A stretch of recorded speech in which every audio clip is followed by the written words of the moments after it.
சமீப காலமாக இந்திய வேகப்பந்து வீச்சாளர் பும்ரா கடும் விமர்சனங்களை எதிர்கொண்டு வருகிறார். இதற்கு 3 டெஸ்ட் போட்டிகளில் மட்டுமே ஆடுவேன் என அவர் அடம்பிடித்ததுதான் முக்கிய காரணம். ஆனால் சமீபத்திய புள்ளி விவரங்கள் பும்ரா இல்லாமல் தான் இந்தியா அதிக டெஸ்ட் போட்டிகளை வென்றதாக தெரிவிக்கிறது. இதுவரை மொத்தமாக 47 டெஸ்ட் போட்டிகளில் பும்ரா விளையாடியிருக்கிறார். அதில் 20 வெற்றிகள், 23 தோல்விகள் கிடைத்துள்ளன. 4 போட்டிகள் டிராவில் முடிந்துள்ளது. அதாவது பும்ரா ஆடாமல் இருக்கும் போட்டிகளில் இந்தியா அதிக வெற்றிகளை பெற்றுள்ளது. இதற்கு உதாரணமாக இங்கிலாந்து டெஸ்ட் தொடரினையே கூறலாம். பும்ரா இல்லாத 2 டெஸ்ட் போட்டிகள் இந்தியா வென்றது. ஆனால் அவர் ஆடிய முதல் மற்றும் 3வது டெஸ்ட் போட்டிகளில் இந்தியா தோல்வியை தழுவியது. இதனால் 4வது டெஸ்டில் அவர் விளையாடுவாரா என்பது தெரியவில்லை.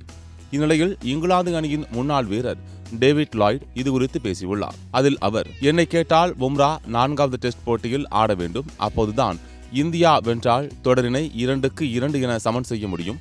ஒருவேளை 4வது போட்டியில் இந்தியா தோற்று 5வது டெஸ்ட் போட்டியில் அவர் விளையாடினால் அதனால் எந்த பயனும் இல்லை.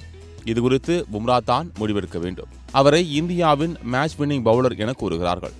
ஆனால் புள்ளி விவரம் இப்படி தெரிவிக்கவில்லை. பும்ரா விளையாடிய டெஸ்ட் போட்டிகளில் வெற்றியை விட தோல்விகள்தான் அதிகம் கிடைத்துள்ளது. இதனால் அவரை மேட்ச் வின்னிங் பவுலர் என கூறுவதை ஏற்றுக்கொள்ள முடியாது. பும்ராவாலும் தாக்கத்தை ஏற்படுத்த முடியும், அவ்வளவுதான். விமர்சனங்களை தவிர்க்க வேண்டும் என்றால் பும்ரா 4வது டெஸ்டில் ஆடுவதுதான் ஒரே வழி. இவ்வாறு தெரிவித்திருக்கிறார்.